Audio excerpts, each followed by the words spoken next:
Berjumpa lagi dengan saya, Ahmad Islami, di program Tiga Talk edisi Jumat, 19 Desember 2025. Sobat investor, bagaimana posisi portofolio Anda pasca perdagangan kemarin? Semoga menggembirakan dan tetap waspada atas segala risiko yang mungkin saja terjadi. Sobat investor, indeks harga saham gabungan atau IHSG pada Kamis 18 Desember 2025 kembali terkoreksi 2 hari beruntun. Pada penutupan perdagangan kemarin, indeks parkir di level 8.618,20, turun sebesar 59,15 poin atau 0,68%. Sektor siklikal memimpin pelemahan sebesar 2,18%, disusul infrastruktur dan teknologi yang masing-masing terkoreksi 2,09 dan 2,05%. Berikutnya, sektor energi juga melemah 1,63% dan industrial dasar minus 0,86%. Hanya dua sektor yang menghijau, yakni kelompok saham non-siklikal dan keuangan yang masing-masing terangkat 0,16 dan 0,08%. Sebanyak 252 saham menghijau, 411 saham memerah, dan 138 saham lainnya stagnan. Adapun volume saham yang diperdagangkan sepanjang kemarin mencapai 37,96 miliar saham dengan nilai transaksi 23,77 triliun rupiah. Lantas, sentimen apa saja yang menyebabkan indeks tertekan dan seperti apa proyeksinya pada hari ini? Untuk mengetahuinya, kita sudah tersambung dengan Octavianus Audi selaku VP of Equity Retail Kiwum Sekuritas Indonesia. Selamat pagi Mas Audi, apa kabar? Selamat pagi Mas, kabar baik, terima kasih. Alhamdulillah. Mas Audi, performa IHSG sepanjang pekan ini sepertinya tidak semengesankan kinerja pada pekan sebelumnya ya. Menurut Anda, dari sisi fundamental apa saja yang menyebabkan ini terjadi? Siap, terima kasih sebelumnya Mas. Jadi sebenarnya kalau kita lihat IHSG di pekan ini memang kecenderungan bergeraknya lebih konsolidasi, begitu ya, dengan memang beberapa kali bergeraknya fluktuatif, tetapi kemarin ditutup akhirnya terkoreksi, begitu ya. Tetapi memang yang menjadi catatan kami, koreksi atau pergerakan konsolidasi beberapa hari terakhir ini, khususnya di minggu ini ya, itu kecenderungan volume transaksi mengalami penurunan. Jadi artinya memang di sini sudah mulai sedikit mengerem gitu ya, tetapi memang dengan kami melihat akan menjadi warning sebenarnya untuk IHSG itu ketika nanti dia turun sudah mulai bergerak ke bawah 8.580 gitu. Jadi harapannya hari ini gitu ya, semoga indeks kita tidak turun ke bawah 85 80 tadi gitu ya, karena kalau dia masih bertahan ya kami melihat bahwa potensi atau pergerakan koreksi kemarin atau di minggu ini yang cenderung fluktuatif ini kecenderungan masih kita sebutnya koreksi sehat gitu ya, tetapi memang menjadi kewaspadaan adalah ketika indeks sudah mulai bergerak ke bawahnya gitu, karena kalau peluang ketika dia turun maka peluang untuk melanjutkan turun kembali lagi terbuka setidaknya sampai dengan di 8.400.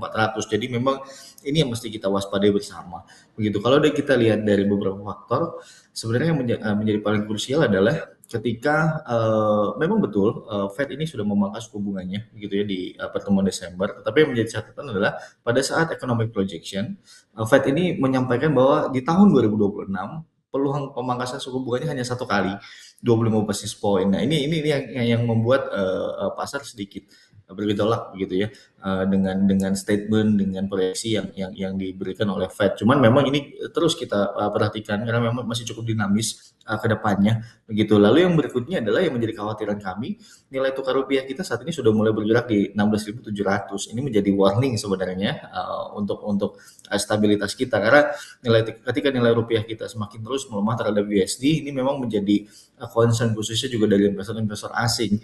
Memang walaupun dari catatan kami saat ini di hari Rabu lalu justru terjadi capital outflow. Nah, ini sebenarnya yang mesti kita waspadai bersama.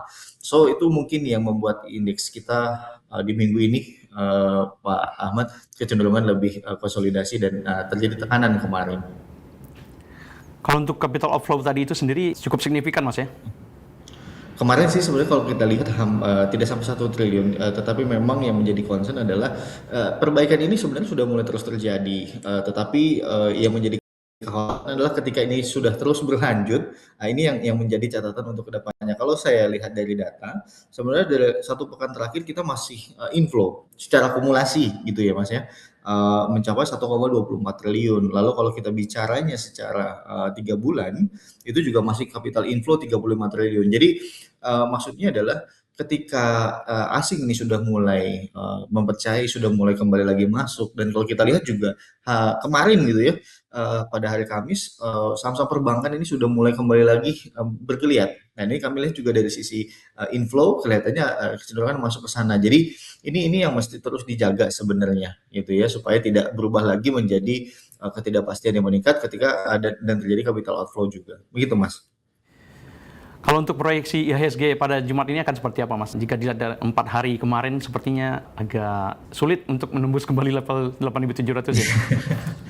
Iya, sebenarnya kalau kita bicara sulit, masih sangat terbuka sebenarnya Mas, untuk kita bisa kembali lagi menguat. Karena kami melihat ketika tekanan itu terjadi, tetapi volume transaksinya tidak terlalu signifikan, artinya memang tekanan bearish-nya atau ini tidak terlalu besar.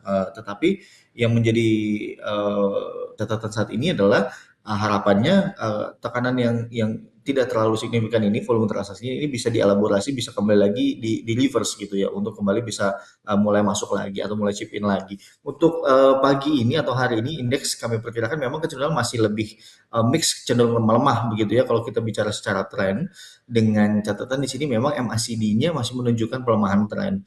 Resisten untuk hari ini kami perkirakan ISG akan di level 8.676, dan untuk level support untuk hari ini di level 8.568.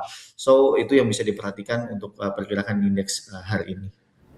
Baik, kalau untuk sektor, kelompok-kelompok saham apa saja yang menarik mungkin untuk dilirik oleh sobat investor pada perdagangan hari ini, Mas?